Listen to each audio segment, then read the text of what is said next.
안녕하십니까. 행복한 아침 이재용입니다. 안녕하세요. 장예인입니다. 오늘은 5월 14일 수요일이고요. 요즘에 날씨가 좋다 보니까 어제 저녁에 산책할 때 그 산책길이 줄줄이 가요. 근데 절대로 무리하시면 안 돼요. 나이 들어서 무릎에 물이 갈 수 있거든요. 네, 무릎 건강을 지키려면 평소에도 꾸준한 근력 운동하는 거 중요하고요. 또 운동하기 전에 스트레칭하는 것도 잊지 마세요. 그리고 특히 산에서 내려올 때 무릎에 무리가 가기 쉬운데요. 이때는 뭐 이재용 아나운서가 제일 잘 알겠지만 등산 스틱을 이용해서 산에서 내려오는 것 중요하고요. 뿐만 아니라 무릎에 압력을 줄 수 있는 자세도 피하는 게 좋다고 합니다. 무릎 건강 지키면서 이 지나가는 봄 만끽하시기 바랍니다. 자, 수요일에 행복한 아침 본격적으로 시작할게요.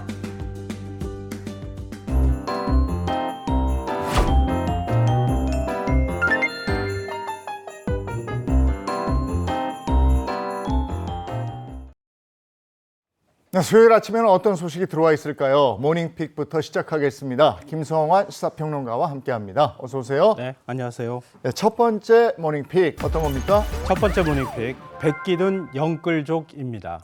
영끌족이 한계에 다다랐다 뭐 이렇게 들리는데요. 네, 맞습니다. 영끌족이란 말 다 아시죠? 네. 집 사기 위해서 영혼까지 탈탈 털어서 끌어모아서 대출을 받는 사람들을 보통 얘기하는데요.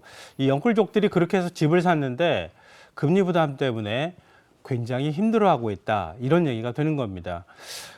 한국은행에 따르면 지난 2월 말 서울 지역 주택담보대출 연체율이 2019년 12월 이후 가장 높았는데요.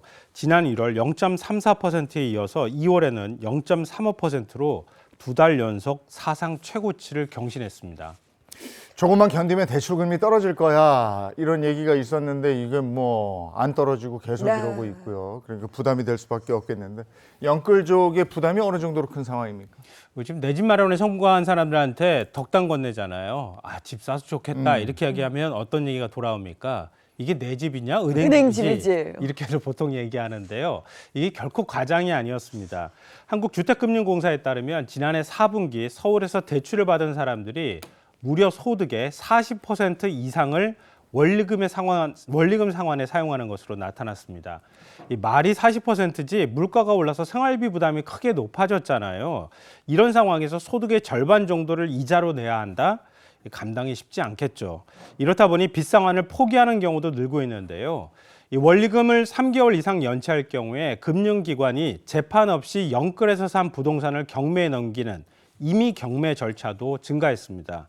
이 법원 등기정보광장에 따르면 올해 1월부터 4월까지 서울 지역에서 임의 경매로 소유권 이전 등기가 신청된 부동산은 전년 동기 대비 30% 이상 증가한 것으로 나타났습니다. 네, 앞으로 상황은 어떻게 보세요? 앞날이 잘 안 보이는 상황입니다. 좀 캄캄하다, 이렇게 얘기해야 될 것 같은데요.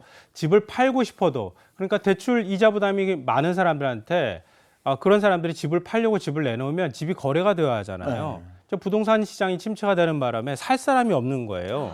그럼 그 집을 그냥 떠안고 살아야 되는 겁니다. 그러니까 마지막 갈 데가 없으니까 결국은 경매에 붙여지는 이런 결과로 이어질 수밖에 없다고 하는데요.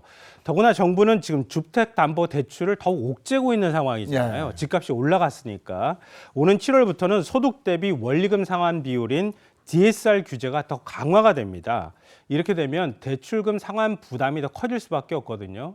그러니까 오히려 지금 영끌에서 집 산 분들은 더 힘들어지는 상황이 올 수도 있다, 이런 얘기입니다. 집값도 집값이지만 이제는 그 고금리 상황이 좀 풀려야 일단은 한숨을 돌릴 텐데 그게 또 만만치가 않습니다. 자, 모닝픽 다음 소식은 뭡니까? 두 번째 모닝픽, 예적금 금리 또 인하입니다. 뭐 물가 오르고 대출 금리 오르고 이런 말만 해서 언제 좀 낮아진다는 소식 들리냐 했는데 이번에는 예적금 금리는 인하한다는 소식이에요? 지금 영끌 얘기 제가 말씀드렸잖아요. 주택담보대출 금리는 안 내려간다는 뜻이거든요. 근데 금리는 전체적으로 내려가고 있잖아요. 그러니까 은행들이 어떻게 하냐면은 예적금 금리는 쭉쭉쭉 밑으로 내리고 주택담보대출 금리는 가만 갖고 있는 거예요. 그래 말이에요. 예대금리 차가 벌어질 수밖에 없잖아요.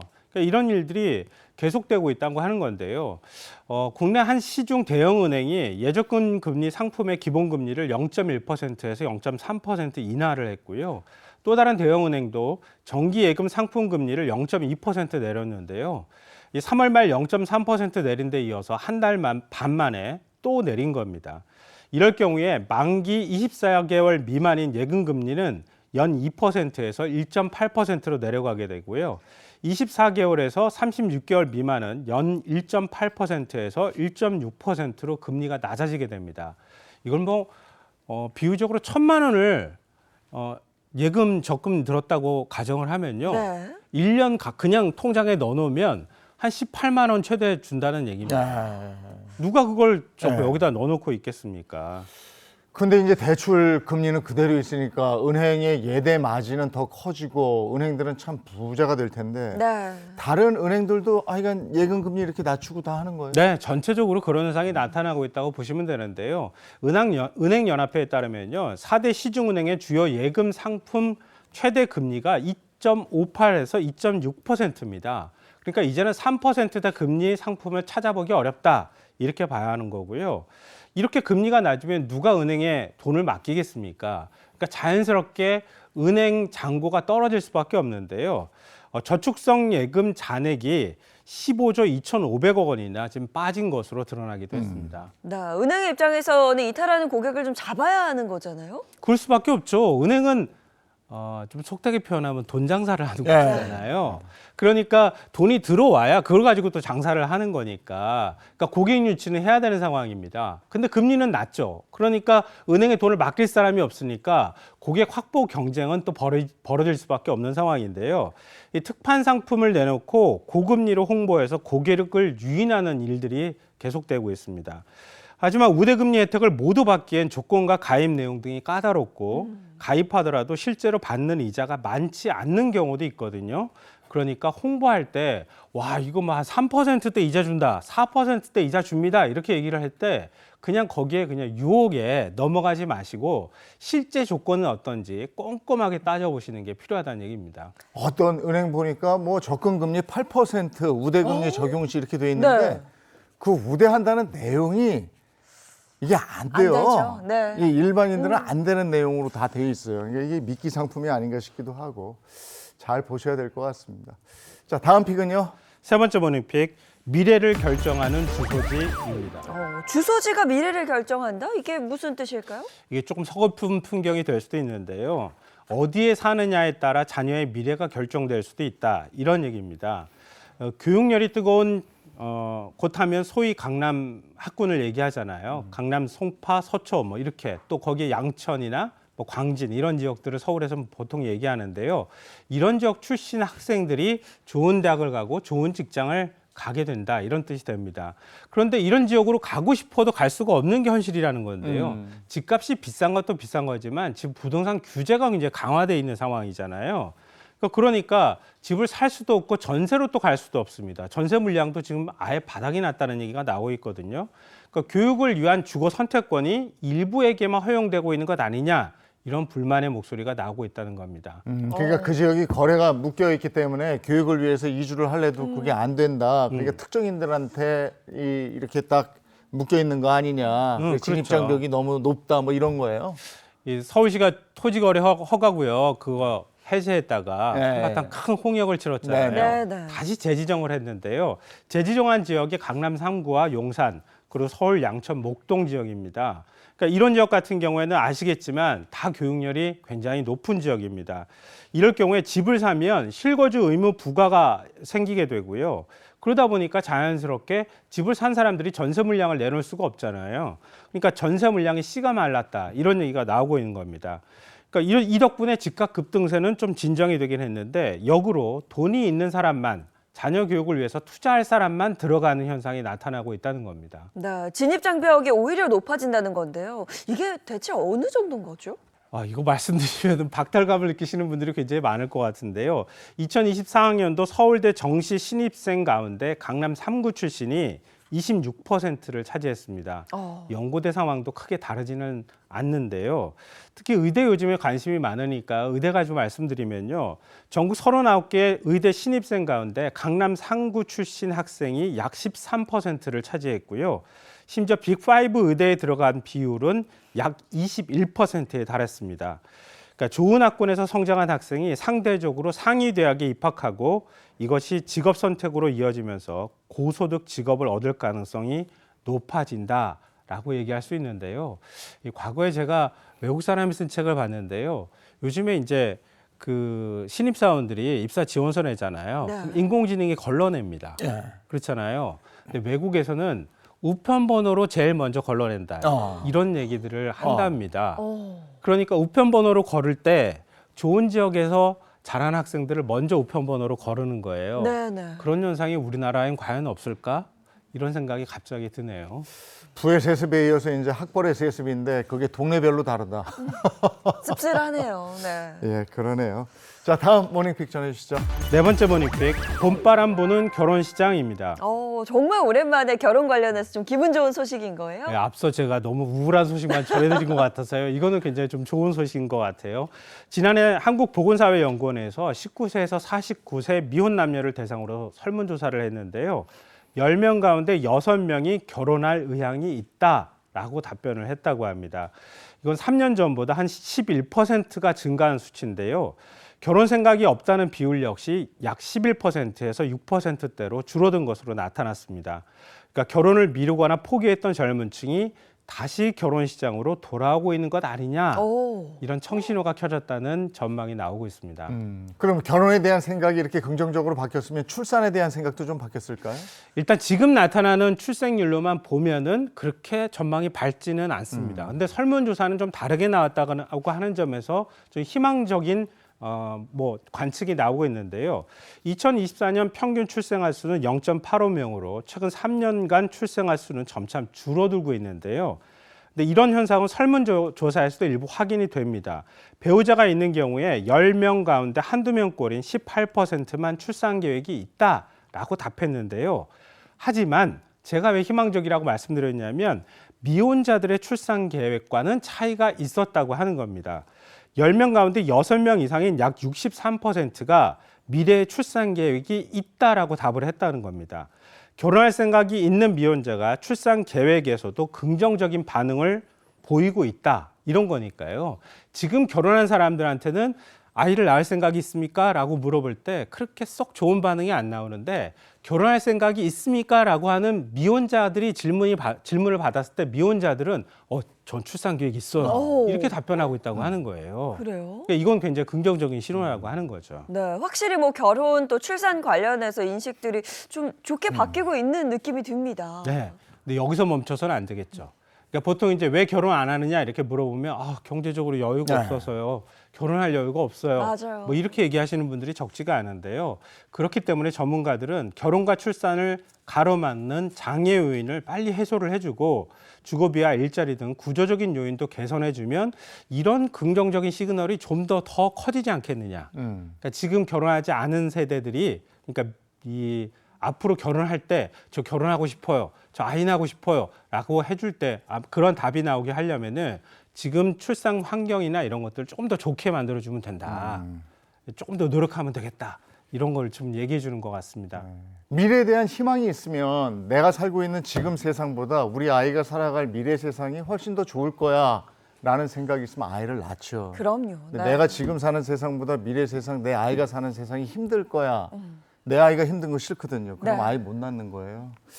자, 여기까지 하겠습니다. 김성환 시사평론가와 함께했습니다. 고맙습니다. 네. 고맙습니다. 네, 어제 보니까요, 낮 동안에는 뭐 반소매 차림도 전혀 어색하지 않더라고요. 오늘 날씨도 궁금합니다. 문단영 기상캐스터, 오늘도 많이 더울까요? 네, 오늘도 때이른 더위가 함께합니다. 따뜻한 남서풍의 한낮 기온은 어제보다 더 높아지는데요. 다만 오전까지 남해안에는 가시거리 200m 미만의 짙은 안개가 끼는 곳이 있어서요. 안전운전 하셔야겠습니다. 이번 주 내내 초여름 더위를 보이고 있습니다. 어제 속초와 동해, 울진은 30도를 넘어섰는데요. 오늘도 더위가 이어집니다. 서울이 26도, 청주와 강릉 28도까지 오르겠습니다.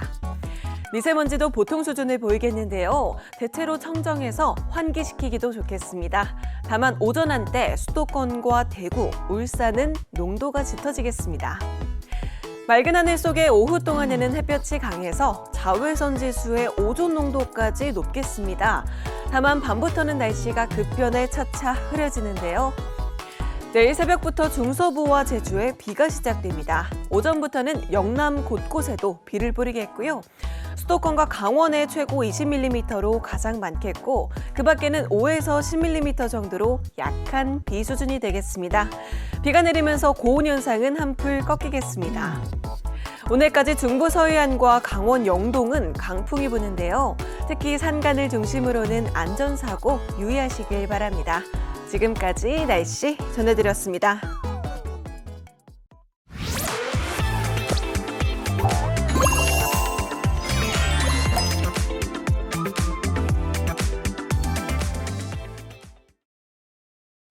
네, 행복한 아침 함께하고 계신 지금 시각이 7시 46분을 넘어섰습니다. 이번에는 연예가 소식 함께 알아보도록 하겠습니다. 연예계 이슈 시간입니다. 네, 핫한 연예가 이슈들 이 세 분과 함께합니다. 반갑습니다. 안녕하세요. 박 씨를 물어오는 제비처럼 따끈따끈한 연예 뉴스를 물고 온 대중문화 전문기자 홍정선입니다. 안녕하세요. 쌓여있는 택배만큼이나 아주 풍성한 연예계 비하인드를 가지고 왔습니다. 자칭 미남 전문 기자 최정아입니다. 네, 안녕하세요. 그냥 한 번 모른 연예계 소식 절대로 놓치지 않을 거예요. 연예계 덕후 박은영입니다. 네, 이렇게 세 분과 함께합니다. 연예계 이슈 첫 번째 소식은 뭡니까? 네, 이번 주는 연예계에서 또 안타까운 비보 소식이 좀 많이 들렸는데요. 첫 번째 소식입니다. 우리들의 영원한 뽀빠이죠. 우리 뽀빠이 고 이상용 씨가 별세를 했다는 안타까운 부고 소식입니다. 네, 갑작스러운 소식에 정말 많은 분들 놀라셨을 건데요. 최 기자님, 자세한 소식 전해주시죠. 네, 지난 9일이었습니다. 방송인 고 이상용 씨가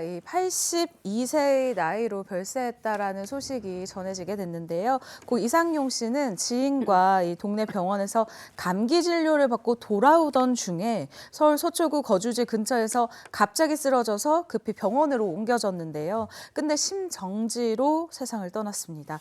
고인은 전날도요 한 병원에서 이 노년층을 상대로 강연하는 스케줄을 소화한 것으로 알려져서 건강하셨는데 왜 이런 소식이 나왔을까라는 이 주변의 안타까움을 자아내기도 했죠. 전혀 이거 예상하지 못했던 일이라 네. 많은 분들이 참 안타까워하고 아쉬워했는데 이미 이제 발인이 끝난 상황이고요. 고인의 아들이 홍콩에 거주 중이어서 하루 늦게 빈소가 차려졌어요. 그래서 10일부터 차려졌고 그렇게 해도 지금 3일장을 다 이제 마친 상황인데요. 평소 고인을 사랑했던 지인들, 연예계 관계자분들, 팬들 다 고인의 마지막 길을 애도했습니다. 그중에서 이 고인과 특별한 인연이 있었던 배우 장서희 씨가 SNS에 글을 올렸어요. 조문을 갔다 온 다음에 올린 글인데 조문을 하며 가족들을 배웠는데 눈물이 났다. 제가 방송에 첫 발을 딛게 해주신 분이다. 이렇게 고인을 추억했는데 첫 발을 딛게 해줬다. 그게 뭐냐 하면 바로 모이자 노래하자라는 이 이제 어린이들 나와서 하는 노래 프로그램이었어요. 이 프로그램이 1975년부터 이 이상용 씨가 이 진행을 했거든요. 요때 바로 뽀빠이 아저씨라는 그 별명이 생겼던 프로그램이 모이자 노래하자인데 여기에 사실 이 여자 옆에 이 이제 같이 함께하는 공동 MC가 있었는데 유명한 분들 많이 했어요. 박설이라는 굉장히 또 이 어린이 배우 유명했고 윤유선 씨, 강수연 씨. 그렇고 보면은 마지막 어떻게 타자라고 해야 될까요? 이 장서희 씨가 83년 4년을 했는데 요때 바로 장서희 씨, 장서희 씨 괜찮을 것 같아 하고 추천해줬던 분이 뽀빠이 아저씨 이상용 씨였던 겁니다. 그렇게 해서 예쁜 어린이 선발대회로 나왔지만 이 본격적으로 방송에 발을 딛게 해줬던 그런 추억이 있고 어떤 은인이었던 그런 분의 어떤 빈소 당연히 갈 수밖에 없었겠죠. 그리고 또 고인께서 MC를 맡았던 1989년부터 맡았던 그 우정의 무대에 함께 했던 연출가분도 또 조문을 하셨고 또 가수 현숙 씨도 입 모아서 얘기하시는 부분이 워낙 건강관리를 잘하셔서 100세까지 사실 거라고 생각을 했는데 정말 황당하다는 말밖에 나오지 않는다 하면서 애석해 했습니다. 네, 아니 건강하셨던 걸로 알고 있는데 평소에 앓고 있던 지병이 혹시 있었나요? 고인은 평소에 이 지대한 뭔가 지병이 있는 상황은 아니었다고 합니다. 하지만 친분이 두터웠던 방송의 엄영수 씨가 이런 얘기를 했는데요. 재작년쯤부터 다리가 많이 불편해서 걷기 힘들어하셨고 부축해서 병원도 다녔다. 하지만 말씀하실 때는 굉장히 또렷했다라면서 갑작스러운 부고 소식에 안타까움을 나타냈습니다. 아유, 저희도 마음이 그런 게 고 이상용 씨가 한 4년 전쯤이죠. 네. 저희 행복한 아침을 찾아주셨고 거기서 건강관리 비법도 얘기하고 이러셨어요. 생전의 모습 다시 한번 보겠습니다. 충성! 전국에 계신 시청자 여러분 그리고 행복의 아침 시청자 여러분 반갑습니다. 숨도 열심히 쉬시고 행복한 아침과 함께하면 여러분들 진짜 행복합니다. 대단히 감사합니다. 충성! 안 아파본 병이 없어요. 성인병 7가지를 알았어요. 면역이 없어서. 아이고. 그래가지고 200여 명의 동네 어머니들의 젖을 먹고 자랐어요. 우리 엄마가 몸이 약해서. 이렇게 약해가지고 어디 쓰겠느냐. 네. 우리 가정의 기둥인데 운동해라. 그래서 아령 제일 작은 거 있죠. 네네. 예, 그걸 사다 줘서 밥도 안 먹고 했어요. 그걸. 지금까지 해요. 그래서 그때부터 지금까지 66년간 운동을 하고 있습니다. 안 하면 죽는다. 죽기 아니면 살기로 운동을 했고 또 고등학교 때까지 가방에 도시락은 안 가지고 가도 아력은 넣고 다녔다. 그때 기억이 정말 생생한데요. 주전부리를 정말 좋아하시는데도 건강 관리를 위해서 술, 담배, 뭐 커피 일체 안 한다고 이렇게 말씀하셨거든요. 근데 참 건강한 모습으로 그동안 정말 많은 곳에서 활동을 하셨어요. 맞습니다. 1971년에 데뷔하신 이래로 정말 맡았다 하면은 이 프로그램 막 10년 이상 가는 겁니다. 그래서 본인이 생전에 굉장히 자부심이 있었던 게 이거였어요. 10년 된 장수 프로그램 7개 가지고 있는 사람 있으면 나와보세요. 그럴 정도로 장수 프로그램의 대명사였죠. 아까 말씀드렸던 그 모이자 노래하자도 그 중에 하나였고, 그리고 또 1989년부터 8년 동안 진행했던 이 우정의 무대도 또 그 중에 하나였는데, 요때 다 기억하실 거예요. 이 나온 다음에 누구 엄마냐 이렇게 다 찾은 다음에 고향 앞으로 출발! 딱 그 씩씩했던 그 모습. 그런 식으로 우리 머릿속에는 굉장히 여러 프로그램들의 인기를 끌어주셨던 그런 명 MC로 기억이 되는데요. 그 공로로 1987년에 뭐 동백 훈장도 받으셨고 그 외에도 여러 훈장들을 받으면서 전성기를 구가하셨죠. 네, 그리고 고인은 많으면 한 달에 강의를 무려 60건이나 할 정도로 정말 활발하게 강연계에서도 정말 이분은 잘하시는 분이다라는 이 소문이 사실 자자한 사람이었어요. 그러다가 이렇게 바쁘게 사는 동안에도 틈틈이 아이디어 노트를 적으셨대요. 내가 이런 얘기를 해야지, 이런 뭐 강의를 해야지라는 이런 아이디어 노트인데 이것을 무려 100건이나 작성을 할 정도로 정말로 살아 계실 때 공부 또한 게을리하지 않은 분이었습니다. 근데 고인의 건강이 급격하게 안 좋아졌던 때도 있었다면서요? 맞습니다. 바로 누명 때문이었는데 우정의 무대를 한참 할 때 그 8년차 됐을 때 1999년에 벌어진 일이었어요. 사실 이제 이 사건은 뭐였냐 하면 이 어린이 심장병 수술 기금 마련하는 일에 굉장히 애를 쓰셨죠.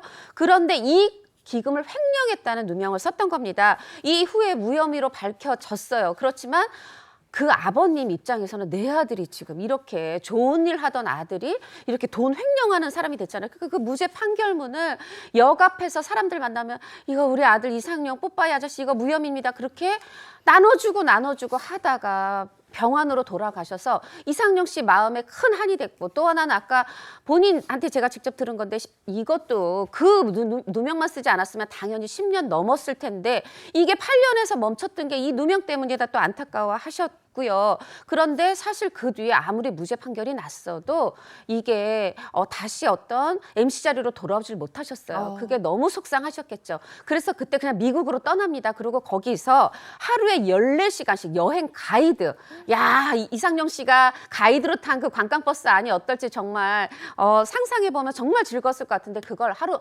14시간씩 하면서 어렵게 생계를 이어오시다가 아니다, 이거 내가 이렇게 외면하고 회피할 게 아니라 내가 정면 돌파하자 하는 마음으로 한국에 돌아오셨고, 그래서 악착같이 걷고 건강관리해서 건강도 회복하고. 왜냐면 미국에서 이게 억울함 때문인 것 같아요. 미국에서 관광 가이드 하실 때 잠시 눈도 눈을 시력을 잃을 정도의 그런 건강 악화가 있었다는 거죠. 그래서 한국에 와서 그래도 고국의 품에서 건강도 회복하고 최 기자 얘기한 것처럼 그렇게 강연도 열심히 다니셨는데 정말 갑작스러운 피부에 저희가 많이 놀랐습니다. 네, 뭐 그렇게 생전에 열심히 일하면서 좋은 일도 참 많이 하셨다고요. 그러니까 참 이게 선한 영향력이다, 귀감이 됐다라고 저는 표현을 해야 될 것 같은데요. 고 이상용 씨 같은 경우에는 생전에 아이들을 위한 특히 선행을 많이 이어갔습니다. 예를 들면 이런 거예요.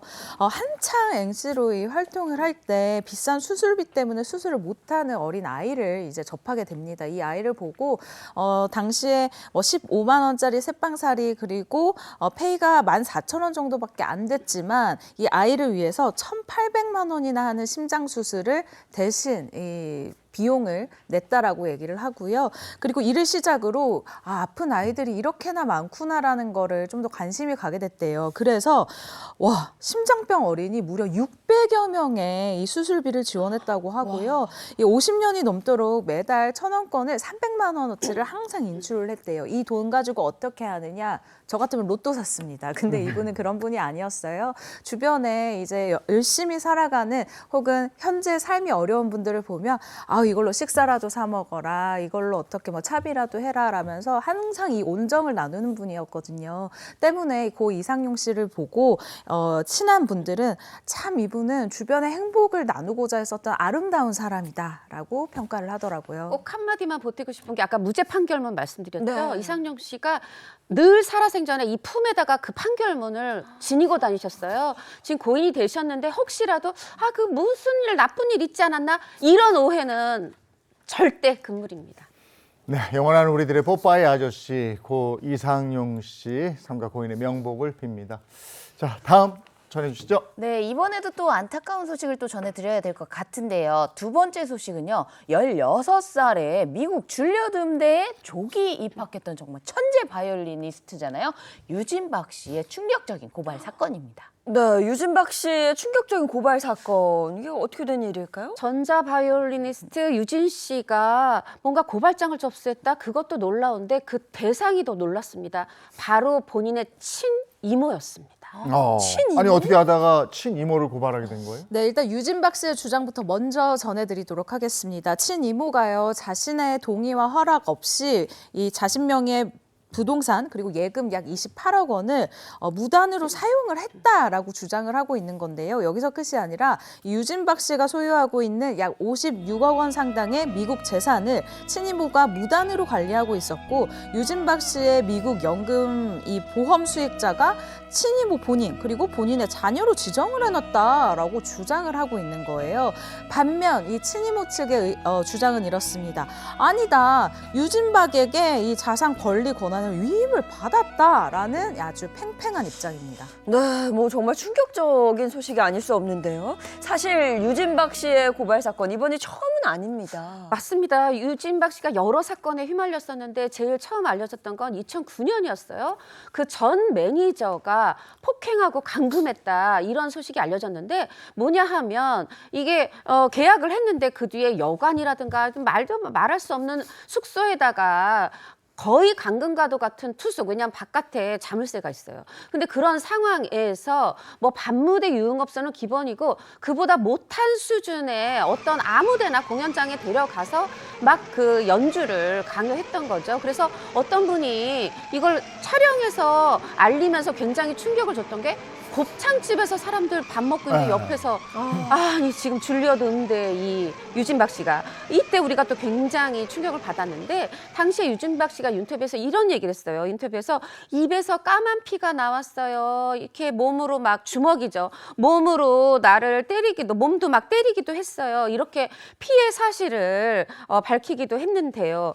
이렇게 해서 어떤 매니저의 무분별한 폭행, 협박, 감금이 있었다는 그런 사실이 알려졌고 실제로 유진박 씨도 너무 수척하고 야인 모습이어서 우리가 모두 다 안타까워했던 기억이 있습니다. 네, 근데 이 유진박 씨의 비극이 여기서 끝이 아니었습니다. 2019년경에요. 새로운 피해 사실 역시 보도를 통해서 알려지게 됐는데요. 이후에 계약을 체결하고 한때 아버지처럼 믿고 따랐었던 매니저가 있어요. 이 새 매니저 역시도 유진박 씨의 명의로 2억 원에 달하는 사채를 빌리거나 약 5억 원의 출연료 횡령, 여기에 유진박 씨 소유의 제주도 또 토지가 있습니다. 이것을 무단으로 팔아넘겨서 4억 8천만 원이나 이 챙긴 혐의로 고발을 당한 건데요. 하지만 매니저는 또 이렇게 얘기를 하죠. 본인과 이 유진박은 우리는 아티스트와 이 매니저는 경제 공동체다라고 황당한 주장을 펼치는 겁니다. 그러면서 알려진 것이 이게 계약을 체결할 때부터 유진박 씨와 이 매니저가 불공정 계약을 한 것이었구나, 여기까지 드러나게 된 거죠. 그동안 언론에 공개되어 있는 유진박 씨 모습을 보면 상당히 지쳐 있고 수척하고 막 이런 모습이었는데 지금 건강은 괜찮습니까? 조금 괜찮아지는 것도 같아봤어요. 뭐냐면 유진박 씨가 저 여기 소속사에서 처방해준 조울증 약도 먹고요. 연주도 열심히 하고 있어요. 그리고 이제는 이 매니저뿐 아니라 이모, 고모도 함께해요. 이렇게 얘기를 해서 이제 좀 가족까지 옆에서 돌봐주나 보다, 나아지나 보다 했는데 이번에 또 이렇게 친이모의 횡령 가능성이 알려지면서 또 이 고난은 언제 끝나는 거냐, 많은 분들이 유진박 씨 걱정하고 있습니다. 지금 이게 한두 번이 아니거든요. 유진박 씨가 계속해서 주변 사람들에게 이렇게 배신 아닌 배신을 당하는 그런 이유가 있을까요? 전문가들은 전형적인 가스라이팅에 당한 것이 아니냐라고 입을 모으고 있는 상황인데요. 그 이유가 일단 유진박 씨가 알려진 대로 부모님 때부터 미국에서 살아온 이 재미교포 출신입니다. 한국어가 서툴고 한국 문화가 어두웠기 때문에 이 연예 활동 그리고 한국 활동을 하면서 많은 부분을 주변에게 의지할 수밖에 없는 상황이었습니다. 게다가 여기서부터 좀 더 큰 고난이 오는 게 2015년도에 정말 믿는 이 가족인 어머니의 사망 후에 유진박 씨의 고립된 상황을 이용해서 주변인들이 유진박 씨의 재산을 마음대로 이렇게 유용하는 경우가 왕왕 있어 온 거예요. 여기에 또 유진박 씨가 조울증이 또 있었어요. 네. 그래서 이 부분 때문에 아무래도 현실적인 판단이 조금 어려우니까 이를 이용한 사람들이 더 많은 게 아니겠느냐라는 추측이 이어지고 있는 거죠. 바이올린 연주 들어보면 정말 재능이 대단한데 그럼요. 이걸 이용하는 사람들이 주변에 너무 많았고 사람을 그냥 훅 믿어버리나 봐요. 네. 그리고 가족에게까지 이러면 정말 내가 어디가 있지 뭐 이런 생각이 들 텐데 너무 안타깝습니다. 자, 다음 연예계 이슈 어떤 겁니까? 네, 이번에는 한번 분위기를 또 바꿔보도록 하겠습니다. 여러분, 5월 하면 생각나는 대표적인 날들이 있죠. 바로 저처럼 은영 어린이가 너무 좋아하는 죄송합니다. 어린이날이 있고요. 그리고 또 어버이날이 있잖아요. 그런데 가족도 아니면서 이렇게 어린이날, 어버이날을 챙겨준 아주 마음씨 따뜻한 스타들이 있어서 화제입니다. 이번에 따뜻하게 아주 5월 봄날의 햇살처럼 이 따뜻한 선물을 챙겨준 스타들의 이야기 한번 들려드리도록 하겠습니다. 네, 누가 또 어떤 특별한 선물을 했는지 궁금합니다. 벌써 이 첫 번째 스타를 말할 생각에 벌써 제가 막 미소가 지어집니다. 세상에 대선배 강부자 씨를 저 이분하고도 멜로할 수 있습니다. 이렇게 딱 얘기했던 바로 조인성 씨인데요. 조인성 씨가 사실 뭐 선한 행동 늘 해왔습니다. 본인이 어린 시절부터 계속 이 고향이죠, 고향. 서울 강동구 소재의 한 보육원에 어린이날을 맞아서 운동화를 선물한 건데 사실 이제 뭐 연예 관계자들 모임에서 이 어린이날 크리스마스에 이런 소외된 이웃이나 보육원 아이들을 시설에 있는 아이들을 위해서 운동화를 선물하는 그런 모임이 있다고 해요. 그런데 요번 어린이날에는 조인성 씨가 본인이 늘 어떤 선행을 해오던 그 강동구의 보육원에 선물을 하게 된 거죠. 그럼 평상시엔 어떻게 했다고요? 매달 사실 이게 1년 한두 번이 아니라 매달 간식비 이렇게 보냈다 그래요. 그 강동구 보육원에. 그러다가 이번에 어린이날을 맞아서는 운동화 선물까지 한 거죠. 아이들이 정말 좋아했겠네요. 근데 지금도 말씀하셨지만 계속 이런 선행을 이어가고 있다고요? 네, 맞습니다. 제가 항상 얘기하고 연예부 기자들이 얘기하는 게 있습니다. 인성은 조인성이다 이렇게 얘기를 하거든요. 실제로 만나도 대단합니다. 이 조인성 씨 2년 전에 개봉했었던 영화 밀수로도 이 예쁜 마음을 전달하기도 했는데요. 보육원 청소년들을 포함해서 희귀질환과 지체장애를 앓는 청소년들 그리고 그의 가족들, 담당 사회복지사분들까지 총 30명을 초대를 하기도 했습니다. 뿐만 아니라요. 2020년도부터 매년마다 소아 희귀질환을 앓는 이 아이들의 치료비 후원에 이 활동을 열심히 하고 있는 사람인데 이 아이들 사랑에 앞장서는 모습을 보니까 역시 다시 한번 외쳐봅니다. 인성은 조인성이다.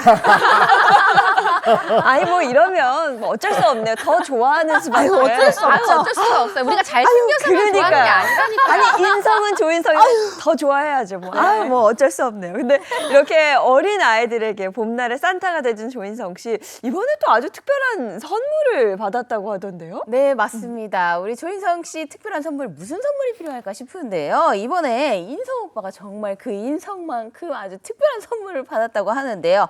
이번에 조인성 씨가 SNS에 20년 만에 와라는 글을 남겼습니다. 거기에 또 사진을 하나 남겼는데요. 무슨 사진이냐? 조인성 씨가 정말 열렬히 응원하는 그런 프로야구팀 이글스가 20년 만에 리그 단독 1위를 달린 그 경기 사진을 올린 거예요. 그러니까 조인성 씨한테 특별한 선물은 바로 이글스의 1위였던 거죠. 이렇게 특별한 선물을 받은 우리 조인성 씨 어린이들한테는 아주 특별한 선물을 주고요. 그리고 저한테는 그냥 있는 존재만으로도 특별한 선물을 조인성 씨 정말 지금 아주 특별한 선물 받아서 기분 좋은 날 보내고 있습니다. 예. 어린이날을 맞아서 또 특별한 선물을 준 스타가 있습니까? 네, 또 다른 스타는요. 바로 평균 연령이 곧 50세를 바라보는 영원한 국민그룹 G.O.D의 메인 보컬입니다. 김태우 씨인데요. 김태우 씨 같은 경우에는요. 이 어린이날을 맞이해서 보육원 아이들 그리고 아주 특별한 한 끼를 이 아이들에게 선사를 한 건데요. 아이들과 교사 그리고 자원봉사자들을 본인이 운영한 햄버거 가게에 초대를 했습니다. 햄버거 너무 맛있잖아요. 수제버거 파티를 연 건데요.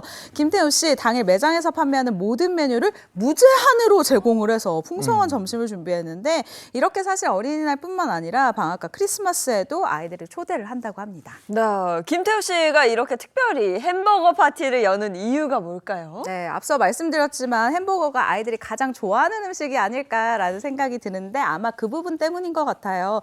특히 김태우 씨 본인에게도 아주 특별한 추억이 담겨있는 음식이라고 하는데요. 이 연습생 시절에 G.O.D 제일 큰형이죠. 쭈니 형, 이 박준영 씨가 100원짜리를 하나하나 모아서 김태우 씨에게 사준 게 햄버거 하나였다고 합니다. 게다가 김태우 씨가 멤버 중에 가장 먼저 결혼과 출산을 한 멤버인데 새 아이의 아빠로서 아이들의 마음을 가장 잘 알고 있기도 하잖아요. 이런 김태우 씨의 자부심이 느껴지는 이 영상을 준비했습니다. 함께 보시죠.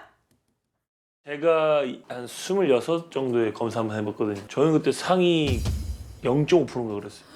태우 씨 같은 경우는 뭐 역할을 다 하셨으니까. 아, 왜 이렇게 말투가 약간 퇴물치기잖아.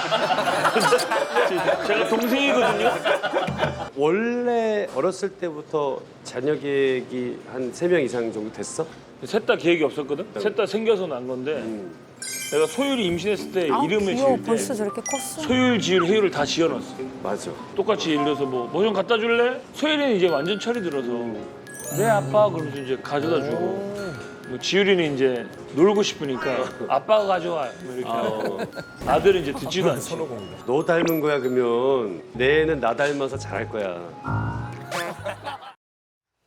야, 새아이의 아빠 김태우 씨 정말 든든할 것 같습니다. 자, 5월에 특별한 선물을 한 스타, 또 어떤 스타 있을까요? 여러분 5월에는 어린이날만 있는 게 아닙니다. 스승도 챙겨야 되고요. 이분들도 챙겨야 됩니다. 바로 부모님을 위한 하루, 어버이날도 있는데요. 어버이날을 위해서 특별한 선물을 준비한 스타가 있습니다.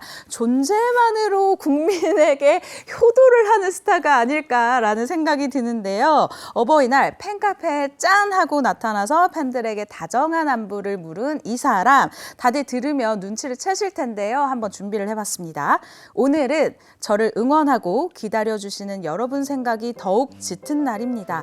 언제나 저에게 든든한 어른이자 늘 따뜻한 마음을 전해주시는 또 하나의 부모님 같은 존재인 여기가 중요합니다. 우리 영웅시대 늘 감사하고 존경하는 이 마음을 오늘 다시 한번 여러분께 꼭 전하고 싶었습니다. 글만 봐도 누군지 딱 감이 오시죠? 바로 영웅시대의 진정한 히어로, 그리고 작가님이 이거 궁서체로 써준 거 보니까 팬이신 것 같아요. 네, 팬이신 것 같은데 임영웅 씨 소식입니다.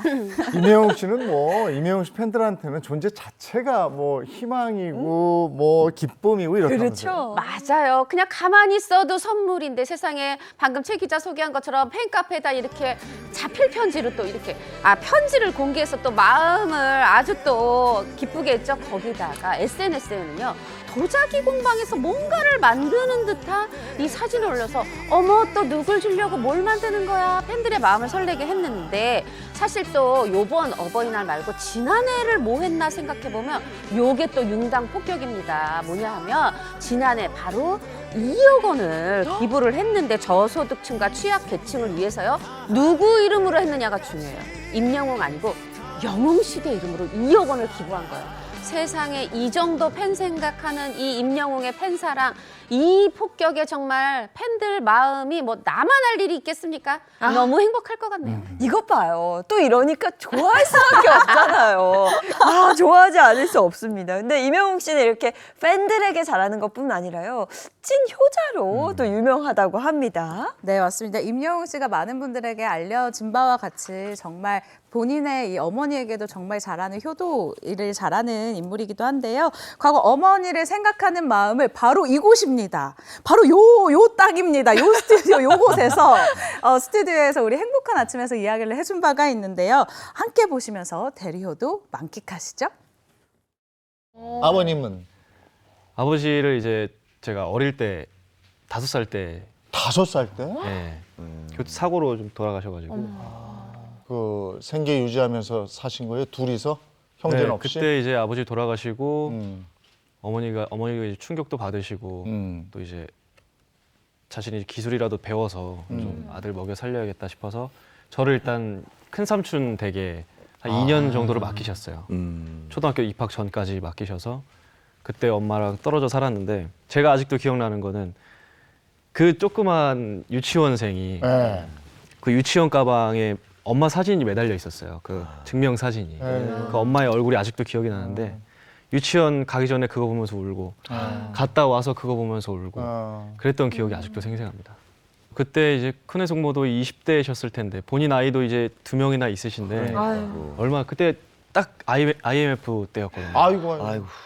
정말 제일 힘들 때. 네, 정말 힘드셨을 거예요. 근데도 자기 자식처럼 잘 키워주시고 너무 잘해주셔가지고 그러면 거기서 학교 이제 들어가고 이러면서 어머니하고 다시 합쳐. 네, 이제 초등학교 입학을 하면서 어머니 계시는 곳으로 가서 초등학교를 다니고 그때부터 이제 어머니가 저를 케어해 주셨죠. 저게 2019년이에요. 벌써 한 6년 됐는데. 네, 그렇죠. 그때 임영웅 씨 나왔을 때 우리가 다 이구동성으로 야, 이 괜찮은 청년이네. 잘 되겠다. 앞으로 잘 되겠다. 네. 노래도 잘하고. 네. 그때 공통적으로 그 얘기를 했는데 맞아요. 지금 오날날에 임영웅이가 돼 있는 거 아니에요? 그러니까요. 야, 그리고 결국 어머니한테도 통 큰 효도를 한 거예요. 맞습니다. 이렇게 어머님한테 통 큰 효도를 한 우리 임영웅 씨. 근데요, 이 임영웅 씨가 다른 효도는 다 해도요, 어머님께 이것만은 드리지 못하는 그런 불효자가 될 때도 있다고 하는데요. 그것이 바로 본인의 콘서트 티켓을 또 못 드린다고 해요. 이 이유인 즉슨 임영웅 씨가 전국에 있는 또 우리 어머님들에게 더 많은 또 자리를 내어주기 위해서, 더 많은 기회를 주기 위해서 본인의 어머님한테 초대권을 또 양보를 팬분들한테 한 건데요. 임영웅 씨 콘서트 티켓, 이게 바로 효도템으로 또 알려져 있잖아요. 그런데 정작 본인은 효도템을 또 어머님께 못 드리고 있는 그런 상황인 거죠. 네, 많은 분들이 좋아하는 임영웅 씨 얘기였고요. 근데 5월에는 어린이날, 어버이날만 있는 건 아니잖아요. 역시 아주 날카로우십니다. 5월에는요, 어린이날, 어버이날만 있는 게 또 아니죠. 우리 바로 스승의 날, 이게 빠질 수가 없는데요. 정말 그래서 또 스승의 은혜를 갚은 또 스타들의 이야기를 또 한번 준비를 해봤습니다. 네, 일명 스승의 은혜를 갚은 스타들인데요. 스승의 은혜를 갚은 스타들 누굴까요? 바로 이 사람입니다. 노래 들으면 아실 거예요. 나에게 빠져 모두 빠져버려 피할 수 없는 매력을 갖고 있는 방송 박경수 씨입니다. 학창 시절 박경림 씨의 이 꿈에 날개를 달아준 아주 고마운 스승님이 계셨습니다. 20대 초반의 나이로 고등학교에 처음 부임했었던 아주 고마운 수학 선생님이라고 얘기를 하네요. 네, 선생님이 날개를 달아줬다는 박경림 씨의 꿈 뭘까요? 박경림 씨가요, 초등학교 시절부터 장기자랑 시간만 되면 빛났다 그래요. 장기자랑 시간에 노래를 불렀을까요? 아니고 그 장기자랑 자체에 진행을 한 거죠. 마이크만 잡았다면 물 만난 고기가 됐고, 그렇게 박경림 씨는 초등학교 때부터 난 커서 MC가 될 거야 했는데, 중학교 들어가더니 꿈이 커져요. 이 오프라 윈프리를 이 외신을 통해서 보면서 나는 한국의 오프라 윈프리가 되겠다. 와. 이런 꿈을 가졌다고 하는데, 제가 보기에 지금 거의 한 발짝 앞까지 다 갔다. 이런 생각이 듭니다. 네, 그러니까 어렸을 때부터 좀 달랐던 거예요. 마이크를 잡고 남들 앞에 서서 얘기하는 능력이 좀 뛰어났다는 건데, 그 능력을 대체 선생님이 어떻게 날개를 달아주셨을까요? 사실 이 박경림 씨 어릴 적 가정 환경을 좀 들어보면 진짜 날개 달아줬구나 생각하실 거예요. 가정 환경이 넉넉지 않았다고 그래요. 박경림 씨가 직접 용돈은 아르바이트로 벌어야 됐고, 심지어 끼니를 잘 챙기지 못할 때도 있었는데 새로 부임한 선생님이 계셨는데 그분이 수학 선생님이었어요. 근데 이거 쉽지 않은데 저녁에 집에 데려가서 따뜻한 저녁밥도 챙겨주시고, 이 수학을 어려워하는 제자에게 수학도 가르쳐 주시고, 특히나 이 수학 선생님은 이 박경림 씨의 꿈을 보다 더 구체적으로 적극적으로 응원해 주시는 1호 팬이었는데, 뭐냐, 교내 행사 딱 이렇게 진행을 박경림 씨가 하면 딱 모니터링을 한 다음에 따끔한 충고도 해주시고 좋은 조언도 해주셨고, 또 본인이 다녔던 학교 캠퍼스, 대학교 캠퍼스에 데려가서, 우리가 또 이렇게 학창 시절에 그런 대학교 보면 나 여기 들어가고 싶어 이런 꿈이 생기잖아요. 이런 식으로 캠퍼스도 데려가서 꿈을 무럭무럭 자라도록 날개를 달아주셨다고 합니다. 참 고마운 선생님이시네요. 이렇게 동기부여를 해줬고, 박경림 씨는 그래서 그 힘으로 일찍 데뷔했잖아요. 맞습니다. 고등학교 2학년 때요, 이 라디오 공개 방송을 가는 버스 안에서 장기자랑 진행을 박경림 씨가 보고 있었는데, 이 모습을 본 방송국 PD분이 남다른데? 라는 생각을 일찍 한 거예요. 그러면서 이 당시 이문세 씨의 라디오 프로그램에 이 PD분의 제안으로 출연을 하게 됐고요. 대학 입학 후에 이문세 씨가 진행하는 또 다른 라디오 프로그램의 코너를 통해서 본격적으로 방송인 데뷔를 하게 됩니다. 그렇게 박경림 씨 시트콤, 예능, 라디오를 넘나들면서 아주 활발한 활동을 펼쳤는데요. 2001년이죠. 역대 최연소 방송 연예대상 수상자가 됐고요. 대한민국에서 가장 잘 나가는 MC 중 한 명으로 불리게 됐습니다. 사실 20년이 지난 지금도 현재로서는 새로운 길을 개척했다라는 평가를 또 듣고 있거든요. 그 사이에 어떤 일이 있었을까요? 무슨 길을 개척했을까요? 영상 준비했습니다. 함께 보시죠. MC가 꿈이었고 마이크 잡는 일이 좋고, 그런 상황에서 이제 민준이 낳고, 그때 이제 저도 약간 슬럼프 아닌 슬럼프가 있었고, 막 민준이랑 같이 출연하는 프로만 막 계속 들어오는 거예요. 그래서 계속 몇 번 거절을 했더니 나중에는 어느 순간 저 혼자 하는 것도 잘 안 들어오더라고요. 물론 뭐 제가 부족해서 그런 거지만. 그런데 이제 영화 쇼케이스? 아빠가 여자를 좋아해라는 이나영, 김지석 씨 주연인, 그때가 2010년 초 그게 들어온 거예요. 그래서 그걸 한 걸 시작으로 그냥 뭐 2달에 한 번, 3달에 한 번 이렇게 들어오다가 이렇게 시간이 흘러서 지금. 막 우리나라에 그 외국 배우들 막 톰 크루즈 어벤져스 왔을 때도 다 맞아. 옆에 경림이가 있는 거야. 맞아. 그때 그럼 내가 막 쟤를 안다고. 저는 여의도에 방송사가 있던 시절인데, 박경림 씨가 그때 출연하러 왔었던 거예요, 라디오에. 그래서 엘리베이터 안에서 박경림 씨가 저한테, 선생님, 아나운서가 되려면 어떻게 해야 돼요? 말투 너무 비슷해서 막. 근데 귀여워요. 방송하는 사람들은 다 아나운서인지 알았나 봐요. 그때 고등학교 2학년 때 뭐 이럴 때. 그래서 아주, 이거 저돌적이고 특이한 친구네. 이랬던 기억이 나는데, 오늘날에 또 박경림 씨가. 그 선생님들도 그 선생님. 예, 너무 좋아하셨겠네요. 맞습니다. 우리 이재용 MC도 이렇게 얘기하고 아저씨라고 부르는 박수홍 씨도 이 박경림 씨의 현재 모습을 보고 뿌듯함을 느끼는데 선생님은 얼마나 뿌듯하시겠어요. 현재 자타공인 최고의 영화 행사 MC로 불리고 있는 박경림 씨인데요. 1년에 수십 편의 영화 행사를 진행하고 있는데 심지어 어떤 경우에는 MC 박경림 씨 일정에 맞춰서 배우들도 일정을 맞춰가지고 행사, 이 정식 행사 일정까지 바꾸는 일도 있었다고 해요.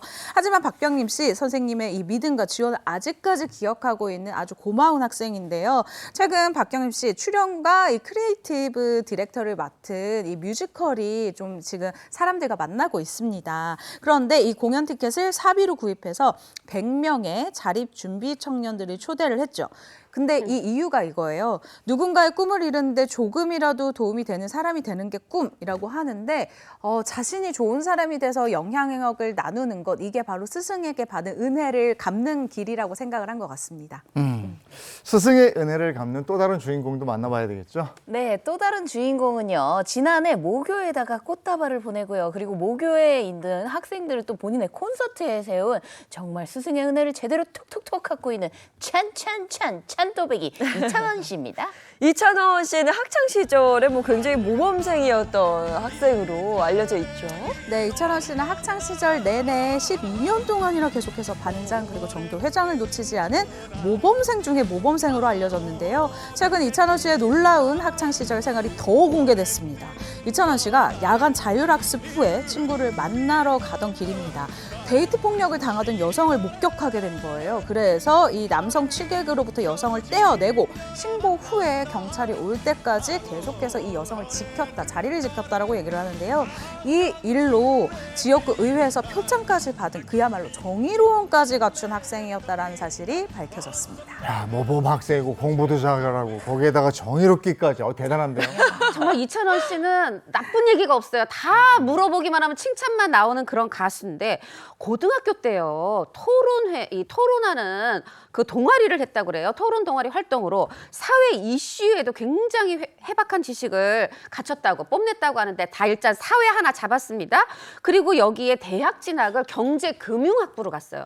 말하자면 사회, 경제 완전 다 잡은 학생이었던 거죠. 아니 딱 봐도 똑똑하잖아요. 네, 맞아요. 똑소리 납니다. 그래서 이찬원 씨 별명 중 하나가 찬또 위키라는 별명이 있는데 사회 여러 분야에 관심을 가지고 있습니다. 근데 이찬원 씨가 학창 시절부터 사회, 경제 이렇게 관심을 가진 특별한 이유가 있었는지도 궁금해요. 이쯤에서 눈치채신 분이 있으실 텐데요. 이찬원 씨가 이렇게 사회 분야의 남다른 이 눈을 뜨게 된 이유 바로 좋아하는 선생님이 있었기 때문이다라고 하거든요.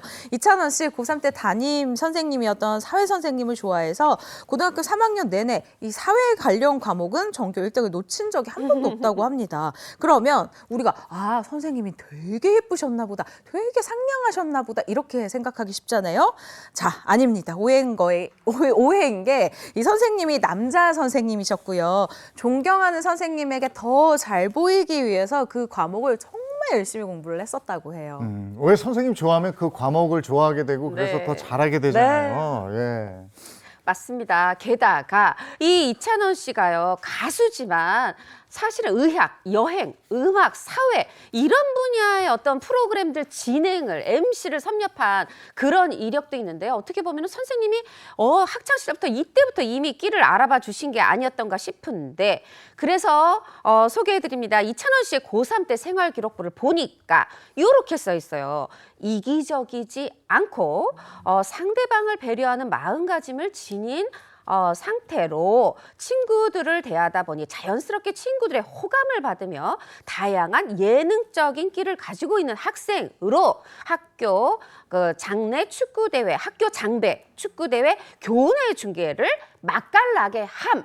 여기서 중요한 게 뭡니까? 한 문장이 길어요. 매사에 성실함. 이게 아니라 선생님이 어찌나 지금 애정이 넘치는지 한 문장이 긴.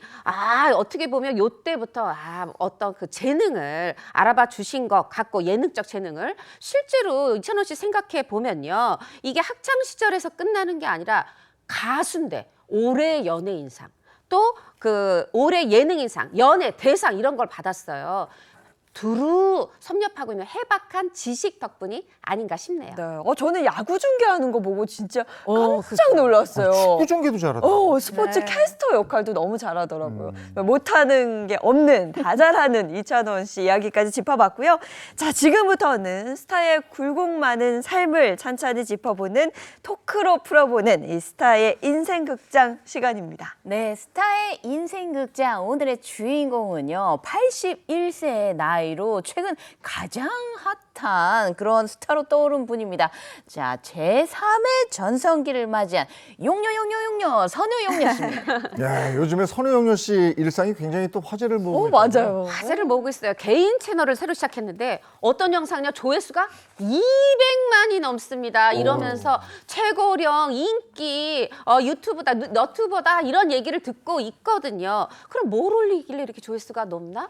아니 뭐 이렇게 한강뷰가 보이는 집 이런 소소한 일상부터 미모, 워낙에 피부 좋고 머리숱도 많잖아요. 이런 미모 관리 비법 이런 걸 뭐 말할 때마다 연일 화제에 오르고 있고요. 그리고 선우용녀 씨가 굉장히 이 인플루언서로서 여러 가지 자질을 갖고 있는데 뭐냐면 우아한 듯한데 또 뭔가 이렇게 솔직히 말하면 깨는 듯한 이런 화법도 가지고 계시잖아요. 이런 어떤 그런 부분을 젊은 층에서 굉장히 열광을 하는 거죠. 그래서 이 선우용녀 씨가 요즘에 제2도 아니고 제3의 전성기를 누리고 있다. 아주 즐거운 시절을 보내고 계십니다. 네, 사실 젊은 층은 그 선우용녀 씨 시트콤에서의 모습을 기억하거나 혹은 뭐 예능 프로그램의 패널로 간간히 출연하는 모습 기억할 텐데 이 데뷔를 언제 하신 건지 궁금해요. 일단 선우용녀 씨의 처음 꿈은 발레리나였다고 합니다. 무용수를 꿈꿨기 때문에 사실 1965년도에 방송국의 무용수로 처음 이 방송계에 입문을 한 분이에요.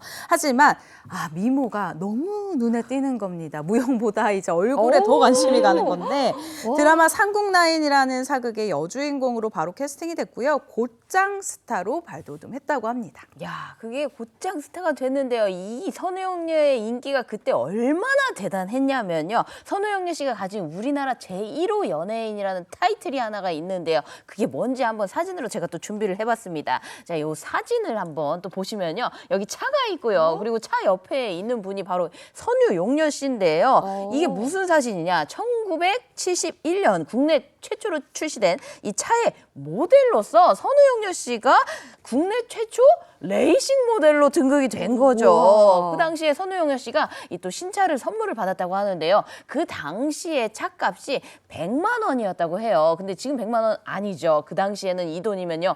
집 한 채를 살 수 있었던 그런 큰 돈이었다고 합니다. 야, 역시 다릅니다. 그런데 선우용녀 씨가 뭐 국내 최초, 국내 1호 이런 호칭을, 이런 타이틀을 가진 게 이것만은 아니라 그래요. 또 있어요? 또 있는데 바로 뭐냐면 혼전 임신을 한 1호 연예인. 그래요? 이거는 사실 이제 흔히 말하는 용녀 피셜이에요. 네. 선우용녀 씨가 직접 말하는 건데 사실 우리가 이제 이거 내막은 여자 연예인들의 이 내막은 다 알 수가 없어서 정말 1호였는지 다른 분이 살짝 몰래 앞서 있었는지까지는 모르지만 공식적으로 선우용녀 씨가 밝히는 거거든요. 그런데 이 혼전 임신으로 결혼을 하게 된 사연이 있습니다. 사실 이 남편분이 8남매였다 그래요. 어느 부모님이 내 딸을 8남매가 있는 집에 시집을 보내고 싶어 하겠습니까? 아무리 옛날이어도. 그러다 보니까 반대를 했는데 이 남편분이 굉장히 선우용녀 씨 말에 따르면은 저돌적이세요. 딱 불러내서 호텔에 함께 20여일간을 머물렀습니다. 이때 생긴 게 바로 그 연재 씨 첫째 아이가 뱃속에 잉태가 됐고 그 아이를 귀하게 뱃속에 품은 채 1969년 결혼식을 올리게 되는데 여기까지는 드디어 혼전 임신으로 모든 게 다 해피엔딩이 되는가 하는데 아닙니다. 바로 결혼식 당일 또 파란만장한 일이 펼쳐지는데 어떤 일이었는지 선우용녀 씨가 직접 밝힌 영상 준비했습니다. 들어보시죠. 맨 처음에 결혼할 때 결혼식 날 호텔에서 하는데 갔어. 결혼식장에서 난 다 준비하고 딱 있는데 우리 남편이 안 나타나는 거야. 신랑이 안 나타나? 신랑이. 근데 어떤 여자가 왔어. 어떤이 나보러 김세명 씨 우리 남편이 이름을 대면서 어음을 1,750만 원짜리를 갚아야 되는데 당신하고 결혼한 남자가 갚은다 그랬대. 보증을 쓴 거야. 갚아준다 그랬대. 그래가지고 지금 종로서에 있는 거야. 그런데 나보러 도장을 찍으면은 종로서에서 나올 수가 있대. 그러니까 나는 그냥 뭘 아냐 그냥 도장을 찍어줬지. 그런 식으로 해야 되고. 그래 지금 1,750만 원이면은 지금 돈으로 얼마야? 어마어마한 69년도니까 생각해봐. 어마어마한 돈이야. 그러니까는 우리 아버지가 600만 원 주구나. 우리 아빠가 외인주택 그거 다 팔고. 잠깐만. 그리고 또 모자라서 내가 이제 방송국에서 이제 돈 나오면 이제 주는 거야. 출연료 주. 출연료를 이제 오는데 방송국에 이제 이 사람이 받으러 오는 거야. 내가 이제 집도 뺏겼지. 시동생 시누이 6명이지. 이제 우리 이제 뵀었지. 이제 큰일 났어 이제.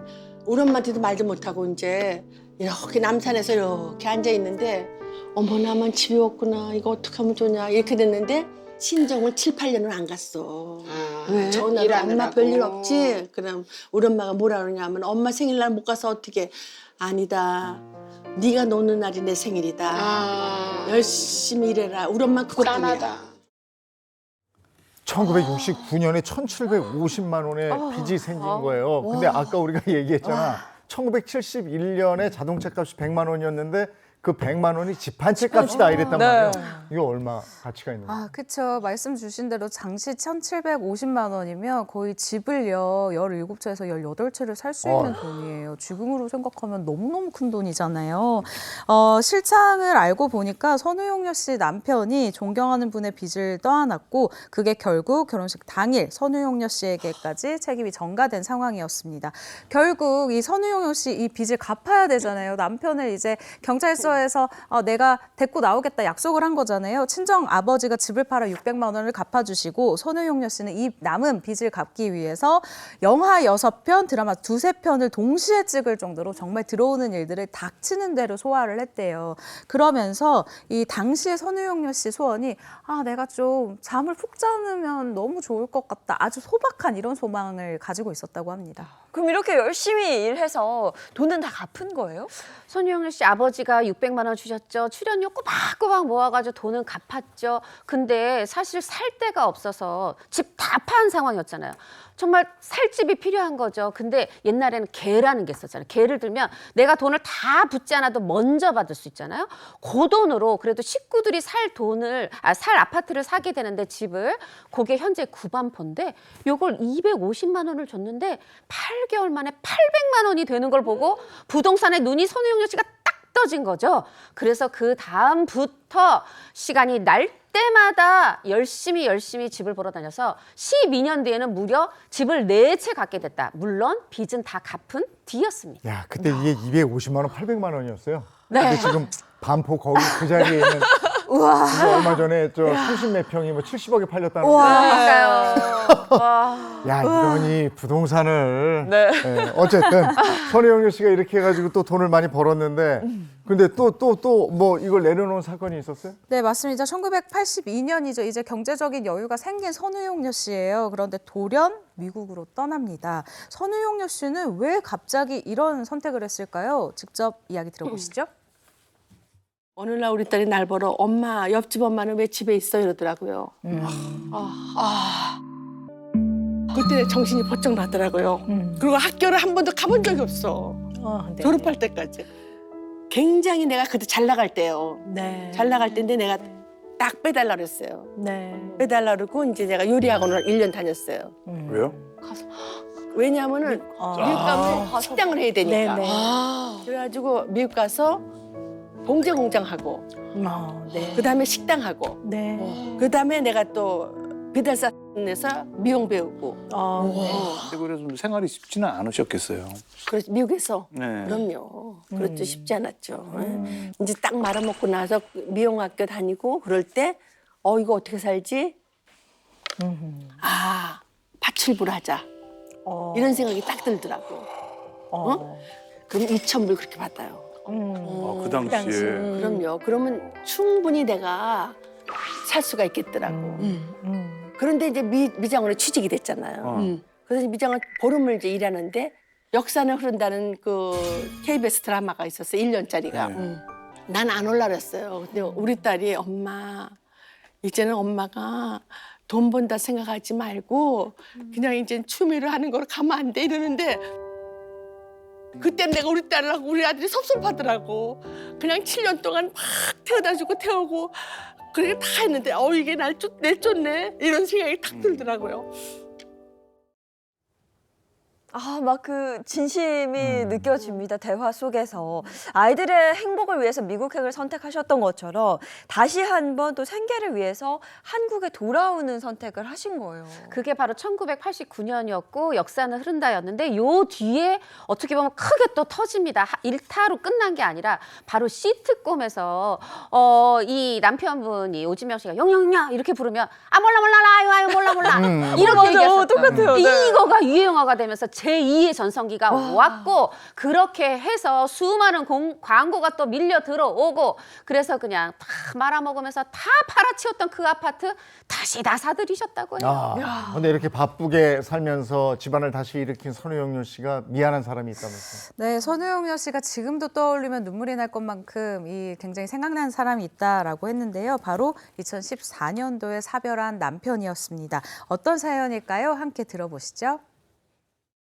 막 바쁠 때는 생각 안 나요. 이제 집에서 한 이제 3, 4일 있을 때 문득 연지 아빠가 있으면 참 좋았겠다 이런 생각을 해요. 나는 몰랐는데 우리 며느리한테 얘기하더래. 난 참 외롭다 그러는데 그 소리를 내가 나중에 들었어요. 돌아가실 때. 너무너무 미안하더라고. 나는 결국은 뭐냐 대화가 없었다는 것 같아요. 나는 우리 아빠가 전화를 이제 녹화할 때마다 밤낮 걸어요. 여보 어디야? 그래요. 그러면 방송국이지 어디야? 왜 잠깐만 전화 이렇게 됐더라고요. 밖에서 일하다 보면 쉬고 싶잖아 집에. 응? 안 나가고 싶잖아. 뭐 먹으러 나가자, 뭐 어디 가자 그러면 됐어. 당신 이렇게 말했던 게 지금 생각하니까 너무너무 그게 미안한 거예요. 표현은 안 했지만 그게 사랑 아니었어요. 나에 대한 사랑. 네, 선우영료 씨는 당뇨 그리고 파킨슨병으로 투병하다가 세상을 떠난 이 남편의 죽음에 엄청 큰 충격을 받았다라고 합니다. 남편의 죽음으로 자신의 이 망막 혈관이 터지는 등 건강 이상 증세가 나오기도 했는데요. 선우영료 씨 결국 어느 날 방송 프로그램 녹화장에서 녹화 도중에 갑자기 말이 안 나오는 거예요. 그런 현상까지 겪으면서 급히 병원으로 이송이 됐는데 선우영료 씨 당시에 뇌경색 진단을 받았고요. 1년여간의 이 투병 생활 후에 건강을 되찾을 수가 있었습니다. 네, 참 힘든 시기를 보내고 나서 최근에 이제 말씀하시는 거 들어보니까 좀 즐기며 살아야겠다 이렇게 인생 가치관을 바꾸신 것 같더라고요. 네, 일단 혼자 여행 시작하셨고요. 그리고 돈보다 중요한 게 건강이더라. 이거를 깨달으셨다고 해요. 그러면서 우리한테 전도사처럼 얘기를 하십니다. 나는 지금이 행복하다. 그리고 여러분도 지금 아까 말하자면 고생 끝에 낙이 온다. 그 말을 꼭 기억해 주시면 좋겠다 하는데 저는 선우영료 씨가 정말 얼마나 진심으로 자신을 헌신해서 가족을 지킨 줄 알거든요. 그래서 지금 이 혼자 아니고 여러분과 함께 행복을 누리실 수 있는 자격이 충분하다는 생각이 듭니다. 네. 운동 되게 열심히 하세요. 동네 산책도 열심히 하시고. 근데 무엇보다 되게 긍정적이신 게 저는 큰 영향이라고 생각이 드는데요. 사실 이 아까 이제 뭐 남편분에 대해서 굉장히 애틋한 마음을 표현하셨잖아요. 보통 저 같은 부인만 해도 남편으로 인해서 경제적으로 실패했었다 그러면 남편 흉보는 게 앞설 텐데 어머 내가 너무 그 빚 갚느라고 일하느라고 같이 못 놀아줬구나. 같이 밥 먹으러 못 갔구나. 이런 반성을 하는 분이 어디 있겠어요.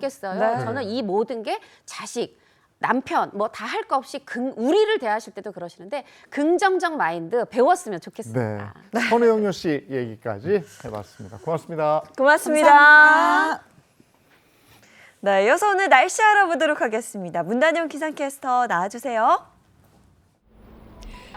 네, 부드러운 날씨에 기분 좋은 날씨입니다. 따뜻한 남서풍이 기온을 끌어올리고 있는데요.